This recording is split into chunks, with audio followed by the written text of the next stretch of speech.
Hello students, this is Ajit. BKS career point के official YouTube channel में आप सभी का स्वागत है। तो मैं आशा करता हूं कि आप लोगों ने इससे पहले के जितने भी वीडियोस है उससे रिलेटेड जो भी क्वेश्चंस है वो सब सॉल्व किए होंगे, और अगर क्वेश्चन सॉल्व नहीं किए हो तो उसको, और अगर कुछ आपको डाउट्स है तो उसको कमेंट सेक्शन में पूछ सकते हो, और आगे टेलीग्राम चैनल में भी जुड़ जाओ ताकि उस पर मैथ्स से रिलेटेड क्वेश्चन आएंगे। ठीक है, तो आज पिछले दो वीडियोस में हम लोगों ने दो चरों का रैखिक समीकरण पढ़ा, आज भी वही पढ़ेंगे और होप ये लेसन आज में कंप्लीट हो जाएगा। लेकिन बहुत सारे क्वेश्चंस हैं जो मैं सॉल्व नहीं करवा पा रहा हूँ, तो उस क्वेश्चंस को मैं आगे और वीडियोस में इंपॉर्टेंट क्वेश्चंस का अलग से वीडियो बनाऊंगा जिसमें पूरा क्वेश्चन सॉल्व करवा दूंगा। ठीक है, तो मैं आज का टॉपिक स्टार्ट कर। तो आज का टॉपिक है दो समीकरणों को हल करना। दो चरों के रैखिक समीकरण का ये आगे का टॉपिक है। ठीक है, तो आज हम जानेंगे कि दो समीकरणों को कैसे हल किया जाता है। ठीक है, तो दो समीकरणों का अद्वितीय हल होता है। ये इसका रीज़न क्यों बताऊंगा मैं, क्यों कब होता है ये। ठीक है, पहले हम लोग जानेंगे क्या कि ये पहले जान लेते हैं। पहले तो हम जानेंगे कि समीकरणों का अद्वितीय हल होता है। ठीक है, दो या दो से अधिक समीकरणों का। फिर होगा समीकरणों का कोई भी हल नहीं होता।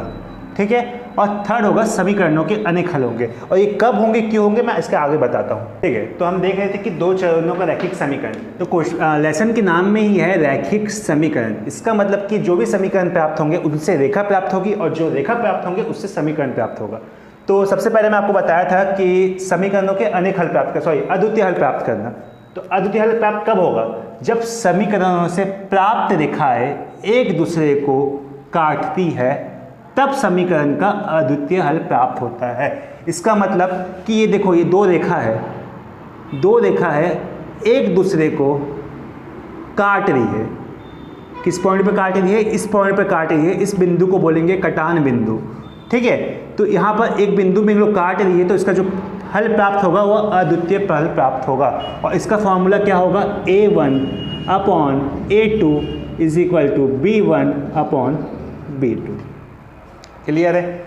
इसका मतलब होगा जैसे कि अगर कोई समीकरण है A, जैसे कि मानता हूँ मैं कि एक रेखा है, ये एक रेखा है, और उस रेखा का समीकरण होगा A1x plus B1y plus C। ये है एक रेखा, प्रथम रेखा का समीकरण, प्रथम रेखा का समीकरण। और दूसरी रेखा का समीकरण हो, मैं मान लेता हूँ दूसरी रेखा का समीकरण मान लेता हूँ A2x plus B2y plus C1 और ये C2। ठीक है, ये हो गया दूसरी रेखा का समीकरण। अब इसको सॉल्व कैसे करूँगा मैं? A1/A2 is equal to B1/B2। यही एक फॉर्मूला है। जब भी दो समीकरणों से प्राप्त रेखाएं एक दूसरे को काटी है, जब भी समीकरण का अद्वितीय हल होगा, जब भी समीकरणों का अद्वितीय हल होगा, तब फॉर्मूला कौन सा लगेगा समीकरण को सॉल्व करने के लिए? A1/A2 is equal to B1/B2। Clear है आप सभी को? ठीक है, इससे रिलेटेड आगे क्वेश्चंस में करवाता हूँ। ठीक है, अच्छा यहाँ पर देखो आप सेकंड, कि कब कोई हल नहीं होगा, कब कोई समीकरणों का हल नहीं होगा।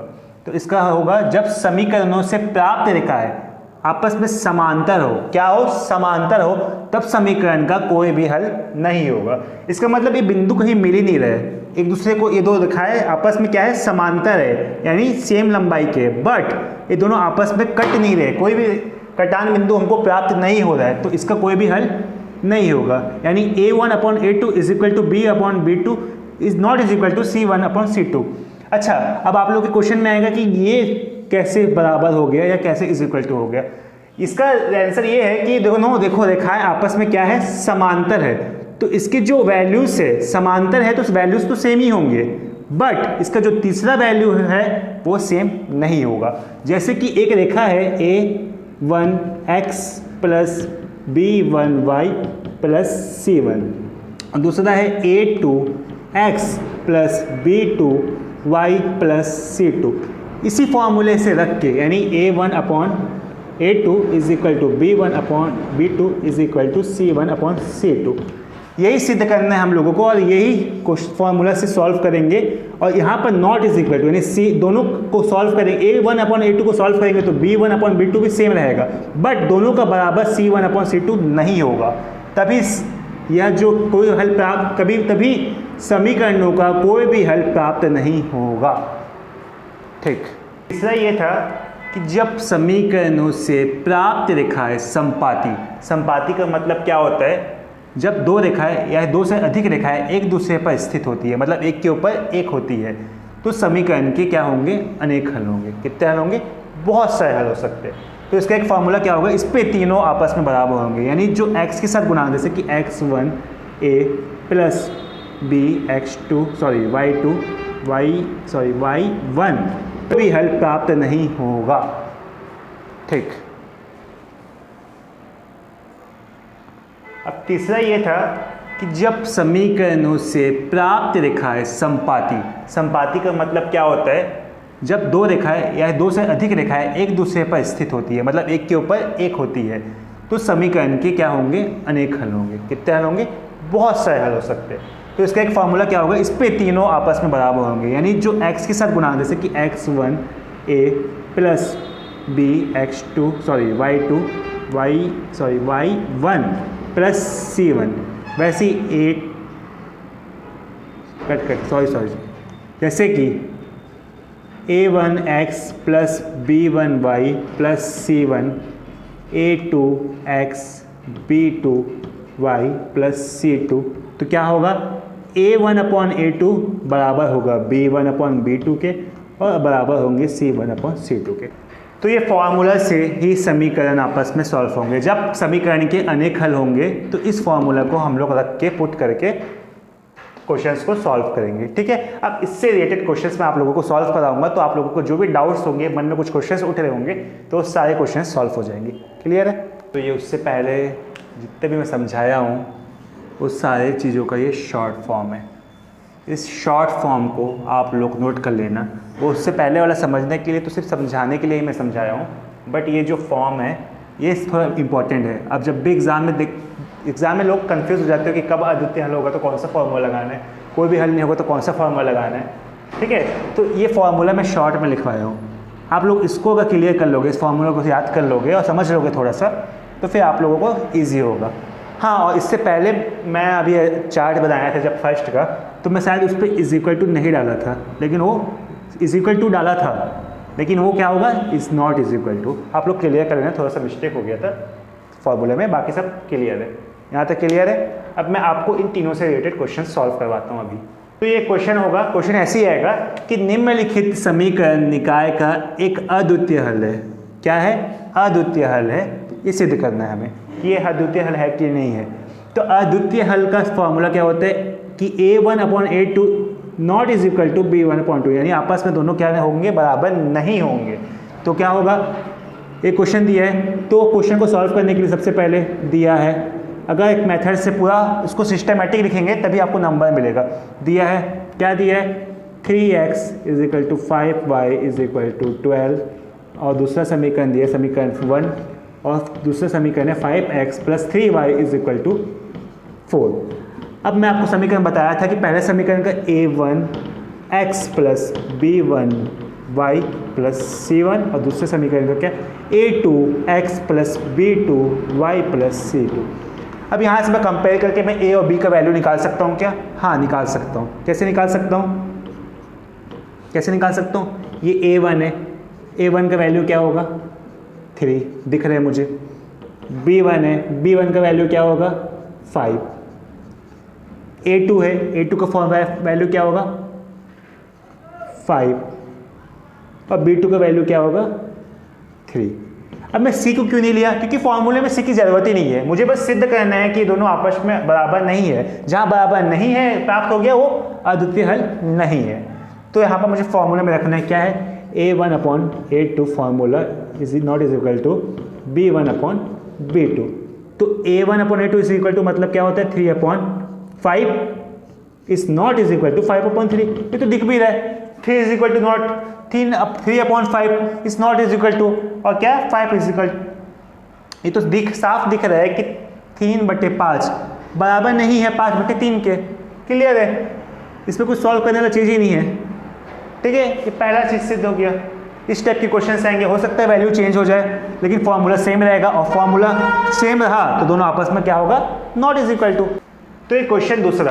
क्वेश्चन सेकंड में क्या है, निम्नलिखित समीकरण निकाय के अनेक हल होंगे। मुझे सिद्ध करना है कि निम्नलिखित जो भी समीकरण दिया हुआ है अपने को, वो कि उसके क्या होंगे, कितने हल होंगे, कितने सॉल्यूशन होंगे, बहुत सारे, यानी अनेक होंगे। ठीक है, तो इसका फॉर्मूला क्या होता है, A1/A2 B1/B2 C1/C2। ये फॉर्मूला रख के इसको सॉल्व करना है। ठीक है, तो यहाँ से मैं सॉल्व दिया है, ये गिवन दैट दिया है, गिवन दैट 2x - 3y = 5 समीकरण एक हो गया। 6x - 9y, देखो अगर 2 नंबर का या 3 नंबर का भी लेसन में से आए तो हम लोगों को ऐसे ही सॉल्व करना है, तभी नंबर मिलेंगे पूरे। 15 = नॉट 2। ठीक है, अब इसका मानक समीकरण क्या होता है, समीकरण एक का A1x + B1y + C1। वैसे ही प्लस भी हो सकता है, प्लस माइनस क्यों लिख रहा हूँ, अगर मैं यहाँ पर समझ जाऊँ कि = C1 है, अब मैं उस पर पक्षांतर कर दिया तो क्या हो जाएगा, ये -C1 हो जाएगा और = 0 हो जाएगा। अगर यहाँ पर -C1 है और मैं उस पर पक्षांतर कर दिया तो क्या हो जाएगा, +C1।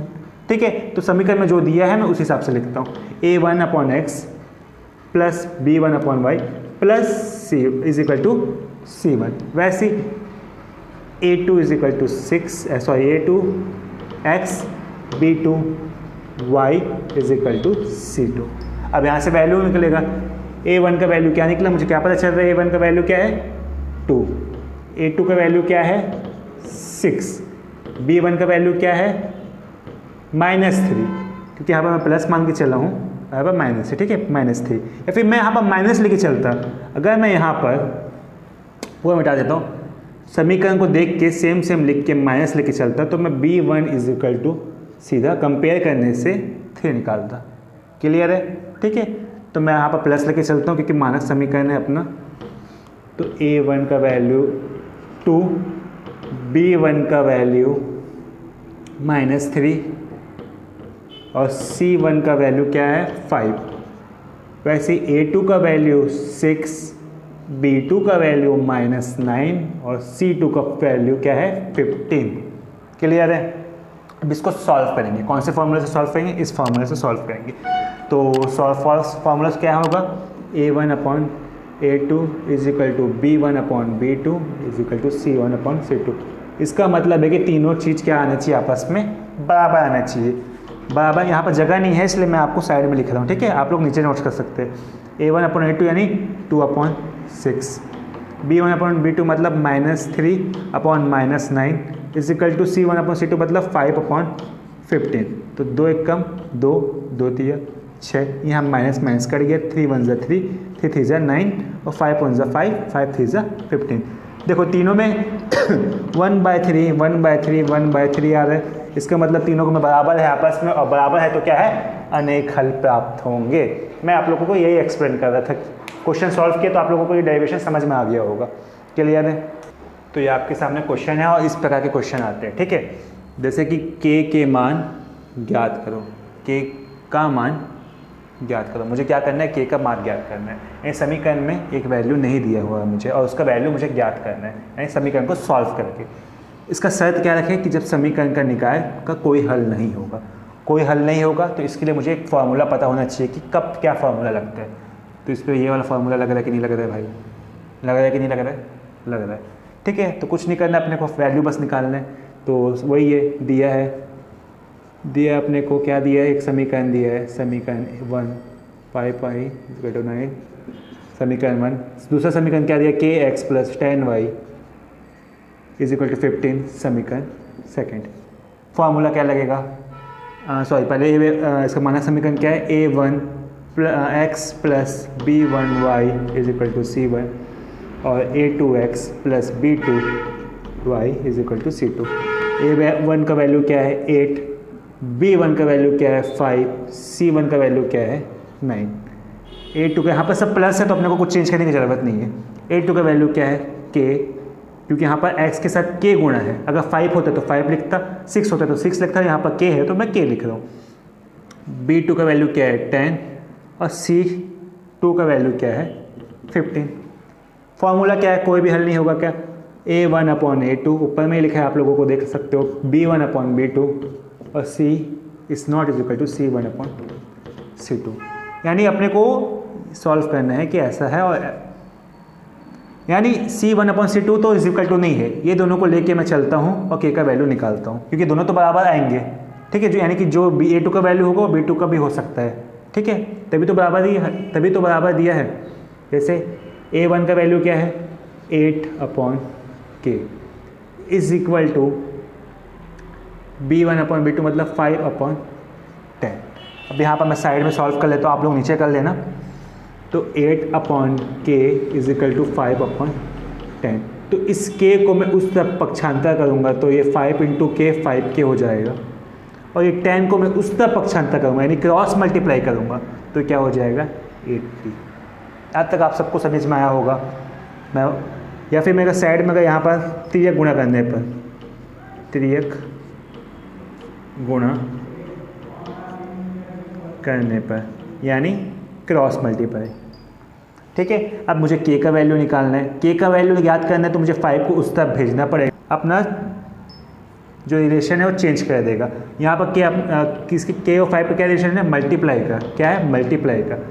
तो जब 5 अगर 80 के नीचे चले गया तो क्या बन जाएगा, ये डिवाइड का। उस तरफ पक्षांतर हो गया तो क्या हो जाएगा, डिवाइड हो जाएगा। तो 5 1 ज़ा 5, 5 एकम 5, 5 1 ज़ा 5, क्या बचा 3 बचा है क्या, 5 एकम 5, और यहाँ पर दिया है 8, हासिल कितना बचा है 3, कैरी अपन यहाँ पर साइड में लिखेंगे 3, ये बन गया 30, और 5 बचे 5 छक्के 30, k इज इक्वल टू क्या आ गया 16। उम्मीद करता हूँ आप लोगों को समझ में आया होगा क्वेश्चन।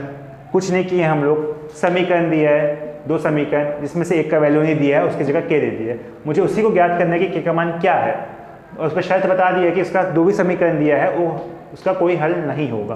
तो मैं क्या किया, पहले एक समीकरण लिया, दूसरा समीकरण लिया, मानक समीकरण से तुलना करने के बाद A1 और B1, C1, A2, B2, C2 का वैल्यू निकाल लिया। उसके बाद मैं फॉर्मूले में इसको रख दिया। यहाँ पर नॉट इज इक्वल टू होता है तो मुझे इसको लेने की कोई ज़रूरत ही नहीं है। ठीक है, तो ये दोनों को मैं इज इक्वल टू है तो दोनों को ले लिया।